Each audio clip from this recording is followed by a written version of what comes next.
Welcome to the Soulful Sustainable Living podcast with Haley and Makayla, your go-to podcast for holistic healing and conscious living hack. Before we dive into today's episode, a quick message from our friends who help make this show possible. Today's episode is brought to you by Pine Melon.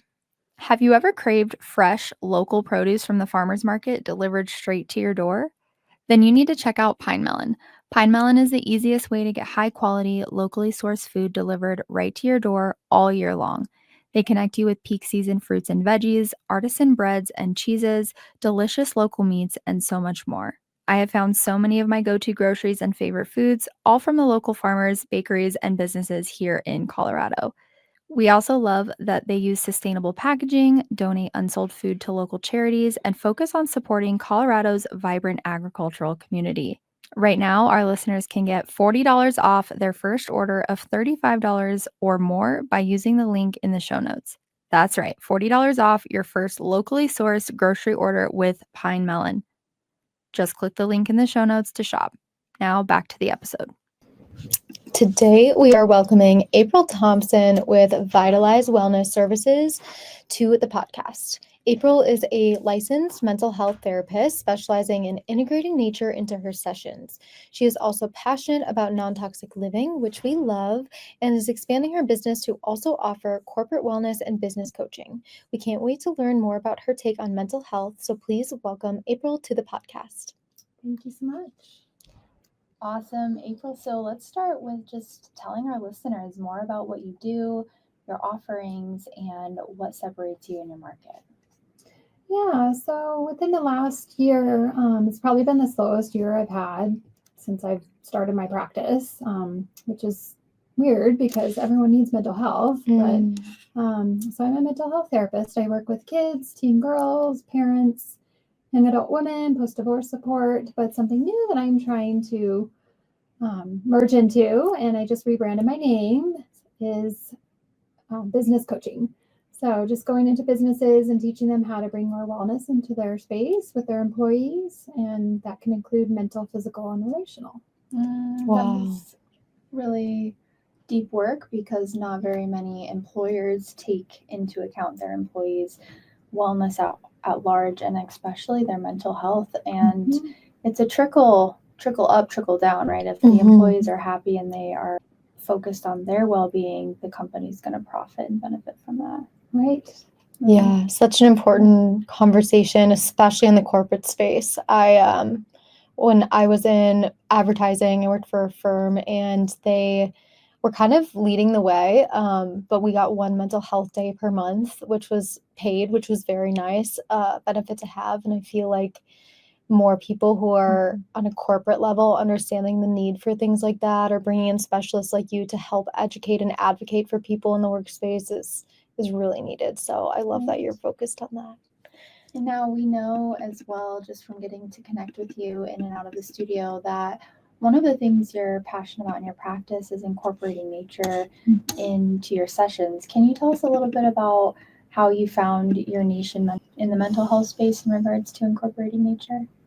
Yeah, so back in 2020, I guess call it a midlife crisis. I was exploring maybe a second career that I could go into. And so I did some studying in interior design, and that's where I discovered biophilic, which I know Haley's a big fan of as well. Oh, yeah. And so just kind of researching a lot of that and trying to get that business going. Didn't take off so well. So that's also part of my rebranding, is how can I bring biophilic into the mental health field and working with businesses to bring that into their workplaces. So as far as like bringing nature into the sessions, I might be going outside, getting the clients outside, or maybe in between sessions, giving them a homework assignment to go for a walk, mindfulness walk, or watch a videoscape of nature. You don't have to physically be there. You can actually watch it. Statistics actually show just by watching it has the same effect as, being out there and visually seeing it. It doesn't have that physiological effect of like the chemicals that are being released in the trees, but very similar when it comes to stress levels. It's really powerful, especially if you find yourself confined to your work schedule or your location and you still want to receive the benefits of the relaxation that you can receive from nature without actually being there. And I find it interesting just even in our own homes that we're always trying to bring the outside inside. So if you look at ways, the ways that we bring in relaxation into just even interior design is through plants and pictures of the mountains and pictures of the trees and all of that. So very neat. Yeah. How do you think that incorporating these practices with your clients has impacted their mental health and well-being? So the ones that I've had the opportunity to go outside with, now it's a little colder, it's harder to do that. But I find that they're more responsive to the sessions and more willing to process things, whatever they're going through or dealing with. And then the ones that actually follow through with the homework assignments come back and say, oh, that was really awesome. I didn't think that would help, but it really did. I know just the walk around the block sometimes with my dog makes a whole lot of the difference. It's like I'll be out for 5, maybe 10 minutes and I come back and I'm like, oh, I feel so much better. I know. No, it really doesn't. I've been doing the same thing in the mornings. I have been waking up, and before I even look at my phone, take my dog outside for a walk. And I live close to a park, thankfully. So just like seeing the trees and being immersed in nature, it's still in the city, but it feels so much different and so much better just like starting the day with that and regulating the circadian rhythm of like being outside. Oh yeah, I can't. It's so great that that's something that you're advocating for people to go and start to integrate into their lives. So you talk about going outside in some of your sessions. What other specific kind of elements of your therapy sessions incorporate nature or kind of help clients connect with more of that nature element? Well, my office itself is very nature focused. There's a lot of plants in there and garden pictures, and got some butterflies and dragonfly in there and just the natural colors. So just being in the office can help them too. We do a lot of crafts because I work with a lot of kids and teenage girls, and they like the hands-on activities. So a lot of things that have to do with, wellness when it comes to like, let's find some collage pictures that, make you feel calm. And most of those pictures are outside pictures because I pre-cut the pictures so that they can choose from for the collaging. And we might paint. One very common intervention I do with them is to have them think of themselves as like a flower or a plant. And if they were to draw that and paint that, what would that look like? And why did they choose that one? How does that represent them? I love that. Same. Like we should go do that together. That's a fun craft idea. Wow. I'm curious of the intersectionality of nature is like a pretty big blanket word.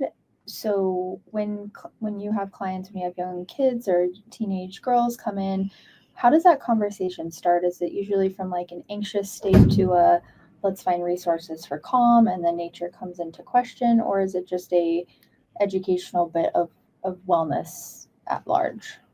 It's probably more the educational piece. And then sometimes that the parents are in there kind of giving them guidance too and how they can bring that more into the family. But if they choose, a craft that's more focused on that, then that'll come up too. That's really neat. Wow. So tell us a little bit about forest bathing.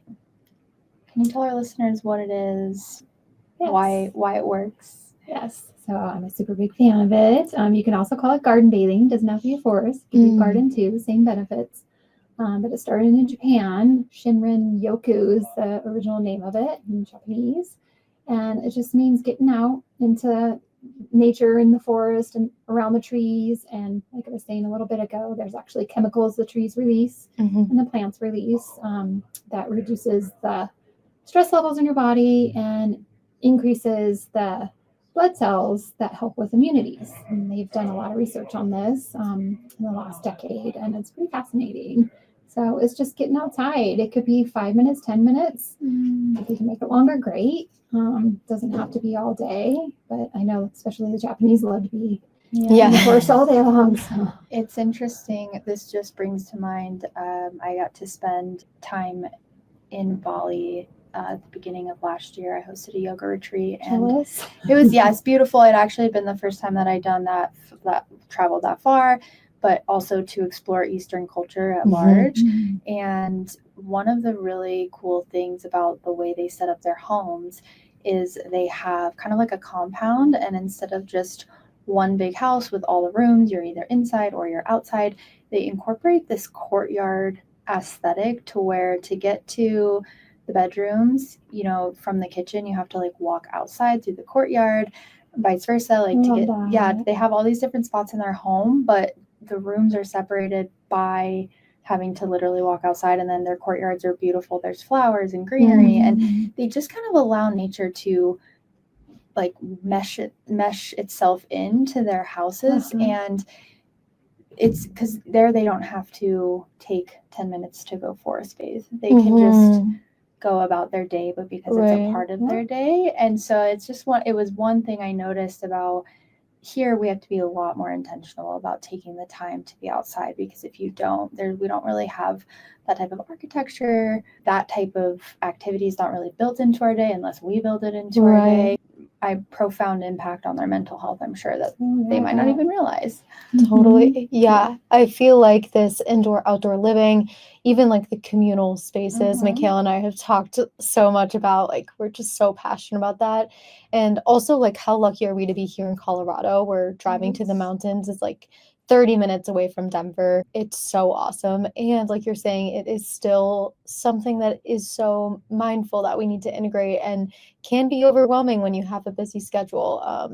But yeah, I love that the forest bathing is an option for us, and thank you for sharing all those benefits. It sounds really impactful to integrate with a mental health session as well. Like, why is it important for people to incorporate elements of nature into their indoor space, even in urban environments, so that they can improve their mental health or quality of life? Well, a book that I just got done reading is on nature deficit disorder in children. And there's a missing piece for these kids that, I don't know, I remember when I grew up, I would walk down the park all the time, every day, and I'd be outside as much as I can. But now that we have screens and iPads and gaming, kids aren't going outside. And so if there's a way to bring that into home, at least, and having that around them can somewhat be beneficial. Of course, you know, as a parent, if you can get your kids off those screens and get them outside as much as you can, is so important. Yeah, I guess we're really seeing a trickle down at this point.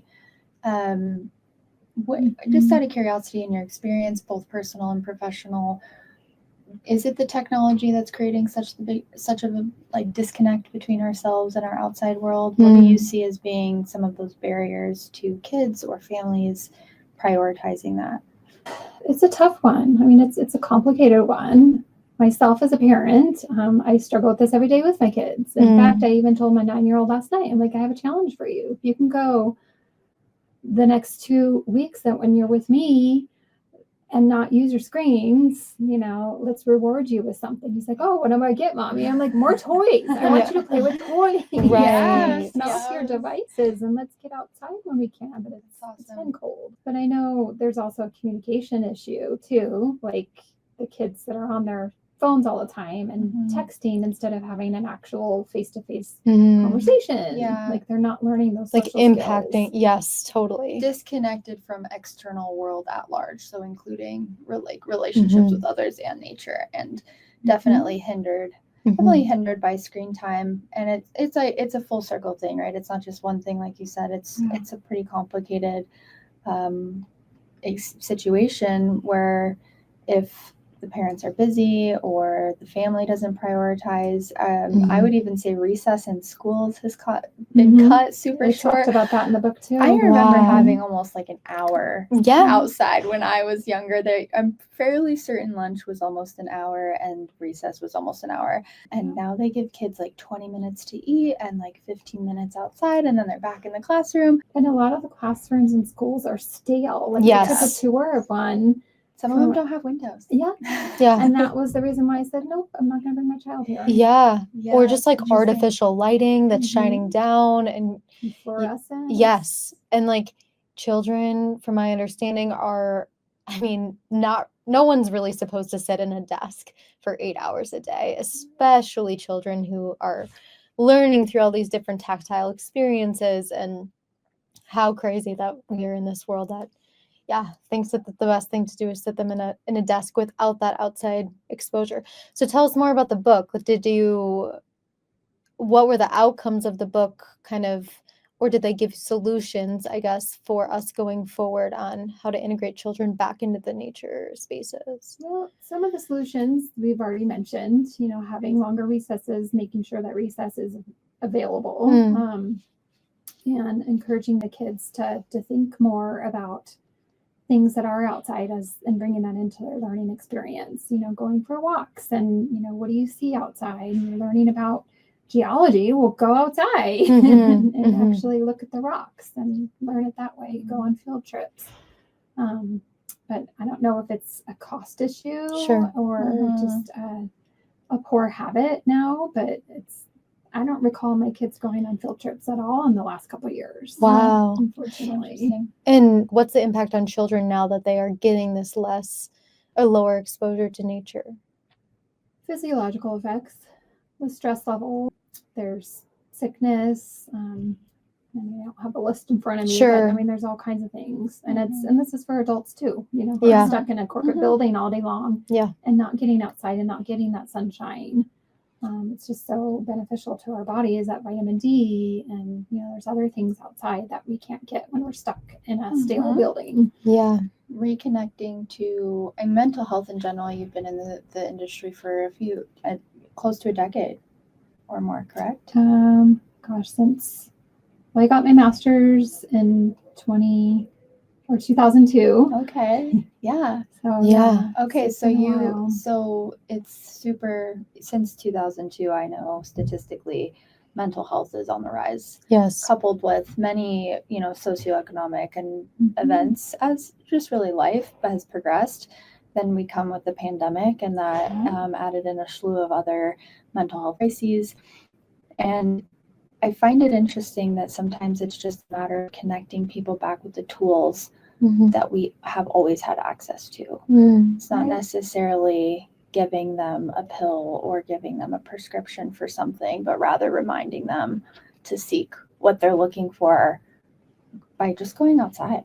Just connecting. I think a big part of this too, and tell us your thoughts on this, April, but social media and the start of that. But we now think of social connection in a much different way. That's on our phones. That's actually so disconnected from interpersonal connections and connection outdoors, connection to larger communities. We're no longer raising families in a communal way. Everything's extremely individualistic. Are you also seeing kind of just social media or technology in general? I know kind of along the same lines of the screen time conversation, but just is that impacting clients that you're seeing now too? Oh yeah, that's usually when I do an intake with a family, especially the teenagers, that's one of the first things we talk about. Is your child on social media? Yeah. How are you handling that? What are the parameters you're putting around that? What are the blocks, the time frames? Like, I admit I'm not the best when it comes to managing all that with my kids, because there's so many other things I'm trying to manage. Yeah. Like my daughter, for example, she's, if I didn't restrict it, she'd be on it 24/7. Yeah. And even the high schools allow them to have it, at least her high school, which is unfortunate in my opinion. I think there's pros and cons with everything in life, so we could easily sit here. I think there are some pros to the platforms, but from a mental health perspective, especially with younger children, the growing rate of the lack in communication skills, I think comparison, especially for young women, comparing yourselves maybe against an ideological version of yourself that you think you should be. So I think there is a conversation around, or there maybe should be a deeper conversation around restrictions, boundaries, requirements for the platforms to be held more accountable. But that might be a pipe dream. The Social Dilemma on Netflix. Have you guys seen the documentary? Yes. Oh my God. That that one really opened my eyes at that point. I actually completely deleted all of my social media after watching that. This was in the pandemic. So I was like, I need to just cut off completely. Now I'm, realizing that in a modern day world, that's the way to market your business and, kind of reintegrating back onto healthy connections. But I still can't even have the apps on my phone.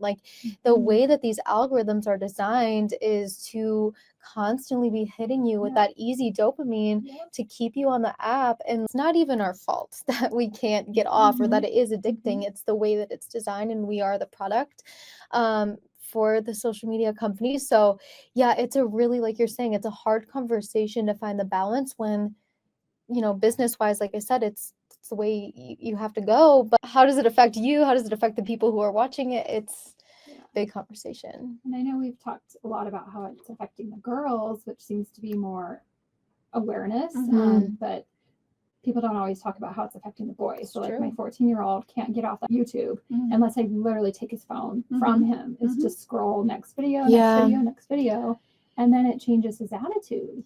And then he's being rude and disrespectful because that's what he's seen in the videos, and it's like a brainwashing. The way that algorithms are designed, it's really not the safest for children.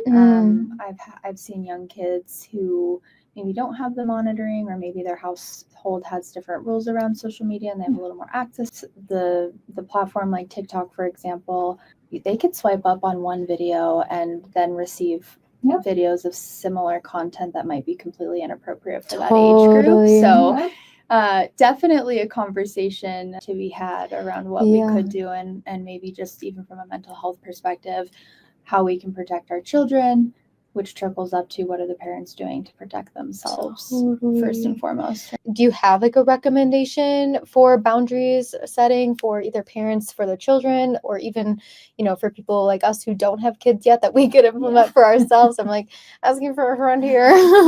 If I could do it over, I wouldn't have introduced the iPad at such a young age for Really? my kids. But being a split home family, I didn't have a lot of control over that, unfortunately. So for those single parents out there, if you're struggling with that, you can enforce whatever rules you want in your home. Right. If you don't want that iPad at your home, you have the right to do that. If you don't want that cell phone. So for my kids, they didn't get cell phones. Like the youngest doesn't have one until they were in middle school. And then they didn't get social media until they're in high school. So that's one thing that I enforced. I use an app called Custodio, and that gives you control to turn it off at certain times, and you get to see what they're seeing. If you pay for the premium package, you can see actually what they're, not exactly what they're watching on YouTube, but you do get alerts like, oh, this looks like something that was violent, or this looks sexual, and it gives you an alert. Wow. So you can go back and track what they've been watching. That seems helpful. Yeah. What about for adults yourself, something that you might implement and or recommend for other people that want to track or maintain a healthy relationship with their phones or social media? I don't really use much social media. It actually took me a while to even create an Instagram account just for the business, and Facebook for that matter. So yeah, I think it's just self-awareness. I know they have those little every 3 months or so, like no social media day and no cell phone day, but just knowing your own boundaries of, okay, I've been watching this Instagram reels for an hour, I better get off and go do something productive. Yeah, for sure. So let's pivot the conversation just a little bit and talk about advice that you can give to other therapists who want to incorporate more nature-based practices into their work. As far as other therapists, I guess it just kind of depends on the population they work with and how they can incorporate that. So thinking about the office space itself, some therapists do a great job, decorating their spaces. Others don't have, that opportunity as easily. And then the ones that do telehealth, I know one therapist, she changes her green screen behind her, like to have different nature things behind. That's so fun. When her clients see her and they're doing a video, Okay. they see that in the background. If you can take your clients outside, not every office space has that option. Mine's really great because we have fountains outside, so we can go sit and watch the water. It just really kind of have to work with what you got. Yeah. Okay. Now, what about more personal, maybe talking about your own experience or experience that you've had with clients and or now as you integrate into the corporate space, specifically with burnout? That's something I think that's very prominent in most professions, and everyone's probably experienced it at least once or twice in their lives. So what advice would you give to other mental health professionals on how to prioritize self-care and maintain their own mental health? so important as a mental health therapist. Something I learned in going to school was therapists go to therapy. And that actually was required when we were in school. So something I still do.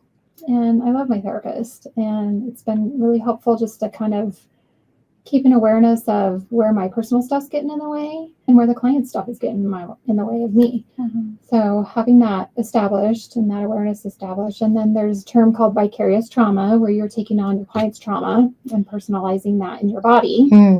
So there was a time, it was probably around 2020, 2021, when I burnt out. And so I kind of took a pause of some of the clients I was seeing and stepped back a little bit and rebalanced that. And so that's probably where I've come now. I'm like, okay, these are the clients I'm probably going to start taking and not taking. And these are the ones that I feel like I can be there for, and the ones that are too much for me right now. And being able to take care of myself as well. Like, for example, last October, I checked off my bucket list to go to Maine and did a wellness trip, Acadia, and all the hikes and the coast. It was just so lovely. Wow. Just showing up for yourself and making sure that you're almost like walking the walk, right? Sharing in your own life the practices that you share with your clients. Yep. That's so beautiful. What about wellness in the marketplace, since that's kind of your new direction and where your rebrand is going for 2025? Can you tell us a little bit about what you're most passionate about bringing into those spaces, where you might see there's the most work that's needed? Tell us a little more about that. Yeah, so I'm willing to work with individual business owners, small businesses, and large ones. So I'm kind of excited about that and seeing where this all goes. But my idea is to really teach them the 3 components of wellness, which is the mental, physical, and relational, and how can they incorporate that into their business itself. So mental, I think we've spent plenty of time talking about. That's pretty obvious. But that's also looking at the benefits, like you had mentioned, having instead of calling it a sick time, it's just, I'm going to take care of me time off. Right. It's so important to have that available, having the mental health benefits available, through the insurance, the EAP, those kind of things. Relational, that's, employee appreciation and valuing each other and teamwork and team building and maybe changing the way you do your reviews and not, be so rigid of, well, you did this and you didn't do that and here's your negative feedback. It's like, how about let's look at a review being ongoing instead of waiting 3 months to be told what you're doing wrong. How about let's just do weekly check-ins? Yeah. That's actually very impactful and important to people's growth too. They say that feedback is the most impactful when implemented right away. So if you give someone feedback on something that they did wrong or could have done better that happened 3 months ago, the ability of the person receiving the feedback makes it less about correcting their mistake and more about them being like a failure. And that can have traumatic effects on your mental well-being for sure. I think too, just what I'm hearing from friends who are currently still in the corporate space is that this relational aspect is like really, really missing, like from their work. Like the expectations keep getting higher without that personal connection anymore, especially because so many people are either hybrid or completely work from home. You're not in person even getting that physical connection anymore. And then you get your review and it feels very one-sided. Wow, there's a lot there that I think corporate America needs a lot of. So it was relational, mental, and what's the and physical. And so that could be, maybe you bring in mental health providers, guests, for the day, who can do some demos and provide some services, like a massage person or yoga or breath work, any of those things, maybe even a chiropractor, or giving your employees discounts to providers that, offer those services, outside of work, having somewhere in the building, if you are back in the building, where you can work out. That's kind of a new becoming thing. The physical environment itself, bringing in the biophilic, it's changing your furniture, having more open spaces, co-working spaces where you're all next to each other and not in these contained little boxes of these offices. How are you changing the lighting, the natural lighting? But then there's also, the aromatherapy, there's the air filtration, there's the water access, what kind of snacks are in your break room. Yeah. There's a lot of things you can change. And I know this is a really diverse conversation, because depending on what generation you're in, as far as employer, it really does have some weight in the conversation of when I was at that stage in my career, I didn't get XYZ. However, I think industries are changing, and the commodity or the currency is the worker. So the business doesn't exist if the worker's not, showing up to do their job. And if you think of longevity in business, the more you can create a community within and actually create a space that people want to show up to, overall, it's going to be poured back into building that business's mission or vision. For a space that I feel blessed that I get to be a part of. I teach corporate yoga once a week at an investment firm here in Colorado, and they model this particular style so well. So first of all, they provide vacation, and they also provide a few sick days so that you're not having to take your vacation days if you're not feeling well. I think that's also a really good pro, but they do have a fitness room. They do have a healthy cafeteria. They do I get to teach yoga once a week. They have a massage therapist come in, and they also have they call it their Zen garden, and it's like a greenhouse they have that you can just go sit in on your break. I think this is just like an exceptional place, because not every place has it all, and the employees there are happy. And the employees there love working there, and they have a really low turnover rate. And so just if you look at longevity in a business, perhaps as the owner who has to spend additional funds on creating these programs and incentives for their employees, I really do think that it gets poured back into the business, because you're not having to hire new people. You actually get people that are invested in that company's mission over time, and it makes it better for everyone overall. I think you get a discount on insurance too. I think if you can prove that you're providing some sort of fitness opportunity, whether it's like a gym membership or for those of you listening, ClassPass, that you actually get like a deduction on your insurance. So circle back. I think the conversation is changing. I do. I think that this is just such a it's funny because I think I've heard multiple, obviously I think healthy snacks in the break room, natural light, some of these things are small things and also so impactful, like we're saying. There's one thing that I've heard the opposite though, like maybe the pendulum has swung too far, where the open concept, like working space, like I've heard a lot of mixed reviews on that, where people are like, I want to have a room where I can close my door or like put up walls so I'm not staring at Bob across from me in finance all day. To hear how that kind of conversation works, if people are needing space to themselves, or if community and communal spaces are still going to serve us into this new kind of realm of healthier workspace. I think you need to have both. So where I rent an office, I have an office where I can shut the door and see my clients, because I need that for confidentiality. But the main lobby is a co-working space, and it's beautiful. We're on the 6th floor, and we get to overlook the fountains and Denver Tech. But they also have these little private telephone booths you can go in. So let's say you don't pay for an office. You're paying to use the space there in the co-working space. You can shut that door and have that privacy. And then you can use an office for a day. So a lot of these places are offering both, which I think is important. Yeah. Bill, why don't you tell us how you envision the future of mental health and wellness, and what role you believe nature-based therapies will play in this? If I had my way, I would probably knock down a lot of these buildings and put more trees back into the ground where they belong. But unfortunately, we can't always do that. So just encouraging people to just be more aware of what is in their workspace, what is in their home. What are some ways to bring that nature in? Not everyone's home has those open windows where they can see a lot of nature. I'm blessed because I have open space behind my house, but maybe it is bringing some more plants, which can also absorb the toxins in the air, which is nice to have. Maybe it is changing the furniture. Maybe it is thinking about what kind of artwork you have up, whether it's at home or if you are working from home, all the more important to have that atmosphere there so that you can feel like you're outside but inside all together. As far as just the mental wellness, it's being more aware of relationships and how are we releasing some of those toxic relationships and the stress that we're holding on to maybe a little too long.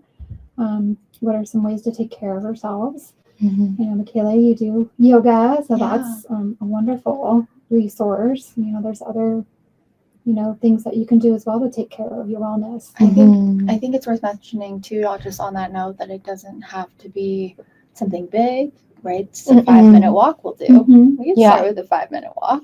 Or, like you said, turning on things on YouTube, or just really like starting to make that choice in moving that towards that right direction.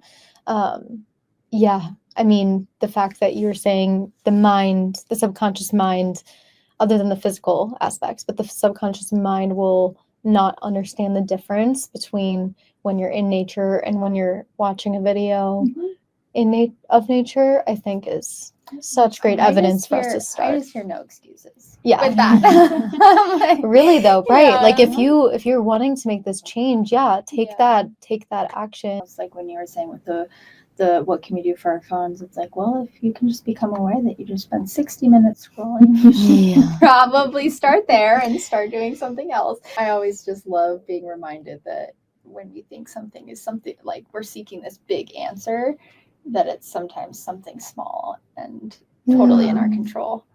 Yeah. And I think a great thing to come to is like the 5 senses. So if you're trying to think of some creative interventions on how to be more self-aware, just going back to those senses. So if it's visual, we talked about that. It doesn't have to physically be seeing it. It could be turning on a videoscape, some kind of meditation. If it's sound, the top 2 sounds that help reduce levels of stress is birds and the sound of running water. It's probably not a crow. Like nice chirping birds. My yoga's going to get some bird chirping in Shavasana. Thank you, April. Oh, so good. Now, let's wrap up. Do you want to share what else you're working on? Anything else you'd like to share with our listeners? Yeah, what's going on for 2025 for you? I know we talked a lot. Yeah, well, obviously the rebranding. So I've changed my name from Sparrow Family Services to Vitalize Wellness Services so that I can incorporate more of the business stuff as well. And so that people hopefully won't be too confused if I kept it as family. That's amazing. Well, we're so excited to hear. Please keep us updated. We'll be sharing your things. If you've got upcoming events, we'd be happy to repost that for you. We end every episode with our monthly motivation, where we ground into 3 questions. So what's one invigorating conversation you've had recently? Well, of course, with you ladies. Just today. Yes, I agree. I love being able to just talk about these things. Yeah. And with people who get it, who understand it. So good. Well, I can echo that. There's a lot of big topics in the world that when you are one-on-one with the most people, they start to open up about how impactful or meaningful these topics are. But I think at large, we're still missing some of the bigger conversations when it comes to a numbers perspective, for sure. So yeah, what about you, Haley? Yeah, I completely echo this. The screen time conversation is extremely interesting to me. So I really agree with you. The Instagram came out in 2010. I think I was in like the 6th or 7th grade. And so I grew up for the majority of my life, you too, Makayla, where like we didn't have access to technology in the same way. And now that it's so integrated into our daily lives and now children have access to it, it's something I'm very passionate about and will be very interesting to see how I handle in the future with my own family someday. So I appreciate you chatting and telling us all about this because it's very interesting to me. Okay, what's something you've read recently or currently reading, April? So I just finished 2 books. One is called Bird by Bird by Lamott. So it's about how to be a better writer. So that's something I'm trying to come back into. I used to write a lot when I was younger. I love to write picture books. As you already know, I love kids and working with kids. Yeah. And I used to write a lot of poetry too. So it's just a great book to give you some tips and tools on how to be a better writer and think outside the box. And that was Bird by Bird. Bird by Bird. I think that's what it's about. Perfect. I love it. Biophilia inspired. It is. Oh, that one's actually Nature Name. Last Child in the Woods. Last Child in the Woods. Mm-hmm. Wow. I don't have kids, and I feel like I just want to read the book. Like, I feel like collectively, just as a society, understanding that, I'm sure would just be mind-blowing. Wow.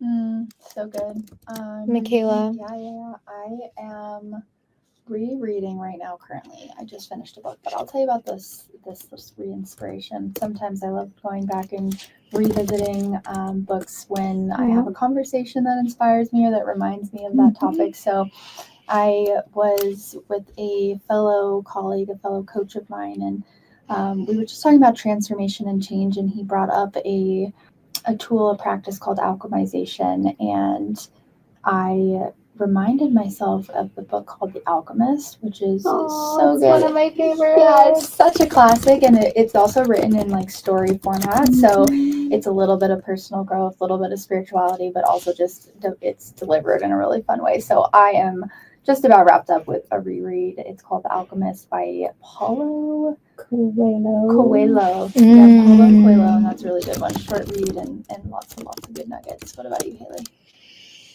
I'm trying to close out any open books that I had from 2024. I feel like, I don't know if I mentioned this on previous podcasts or not, so please forgive me if it's a repeat, but I read one recently called It's on Me. I listened to the audiobook while I was driving from across the country, basically.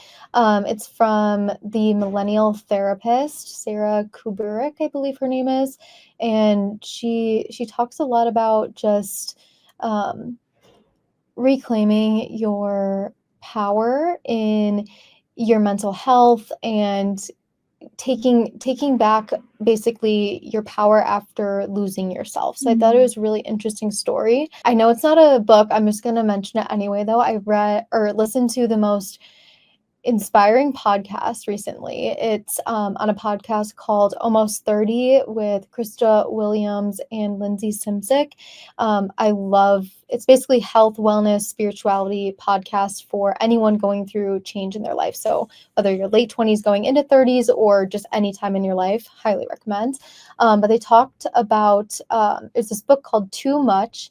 All about highly functioning codependence and how so many women are, and I notice these tendencies in myself, in the women in my life, and how she did I want to read that book basically, but the podcast gives some really great nuggets around just identifying that, having awareness around that topic, and then being able to, again, take your power back from anything in that space. So that book is called Too Much. So that one's going to be on my next reading list. So good. Yeah. Right. What about non-toxic swap that you are currently making or excited to make? Yeah, so there's one thing I did recently, which is I'm not going to buy laundry detergent anymore. I'm actually just using Castile soap. Awesome. It's been great. And it's cheaper that way, and you're not using so much waste of product, and as well as the chemicals and detergent. And then I distill my own drinking water. Ooh, love that. There's, I think one of our previous interviewees also makes her own detergent, baking soda, and something else, borax maybe combination. But that's amazing. I love that. Something so small and makes such a big impact. Totally. What about you, Haley? Similar. I saw a video online that was like just a clean, all-purpose cleaning, deep cleaning, like paste basically. And I think it was mostly baking soda, peroxide, and then Dawn dish soap.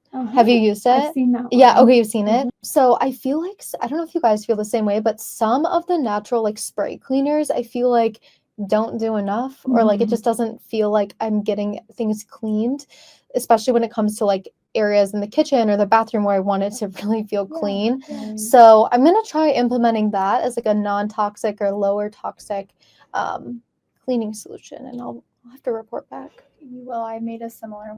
I used alcohol instead of peroxide. It works. I made my own like Lysol wipes. Yeah. I actually fell out of that practice, and that's not what I'll be sharing today because I'm definitely doing it right now. But let us know. I know I really enjoyed just like that fresh scent, and the Mhm. knowing that it's clean, knowing that Yes. it's doing what it's supposed to. Yeah. Another one is white vinegar. If you can stand Yes. the smell, Mhm. I know. It's really good for killing You bacteria. kind of drown it out with essential oils. Yeah, but like a you tea gotta, tree. You gotta put a lot in there. Yes. Yes.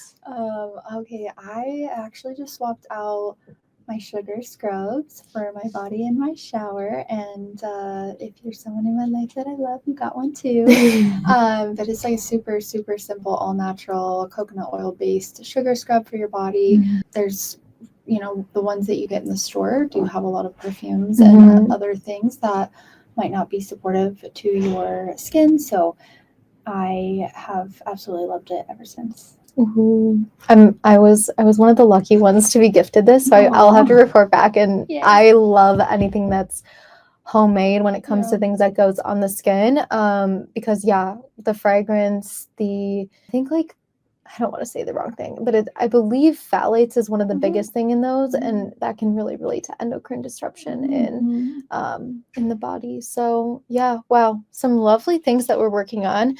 April, anything else you want to share with our listeners before we wrap up today's episode? Maybe just some events I have in the works. I don't have permanent dates set yet, but one of them will be at Hello Darling Café. They have 3. They opened up a 3rd one called Vorona. And just a shout out because they're a beautiful place to go. Really beautiful. Coffee or cocktails, but I'm actually going to do a mocktail, non-alcoholic event, and talk about wellness and how to think about what you eat and what snacks you eat that are more antioxidant forward and well for you. And while we just hang out and have sober mocktails. Love that. Yeah. Keep us updated on that date. We would definitely want to join. Well, I'll definitely link some show notes for our listeners. April, for those that may be listening and they want more information on those events and or working with you, where to find you? Well, I'm working on switching over the website to the new name, so I apologize if you do click on it, and it's still a little messy right now, but the new name is going to be VitalizeWellnessServices.com. And so I'm merging that with the one I already have, and that will have all the events that I have coming up. Amazing. Thank you, April, for coming on. It was so great to chat with you today. Thank you, ladies. Thank you for tuning in to this episode of Soulful Sustainable Living with Haley and Makayla. We're so grateful you're here and would love to hear what you learned from this episode and any questions you still have. Please share your feedback with us in the comments or via email. You can connect with us on Instagram at Soulful Sustainable Living or email us at info@soulfulsustainableliving.com. You can find Makayla at Move with Makayla and Haley at Haley Matchett, MATCHETTE on Instagram. We appreciate you. Take care of yourself today. Sending love and peace to you always.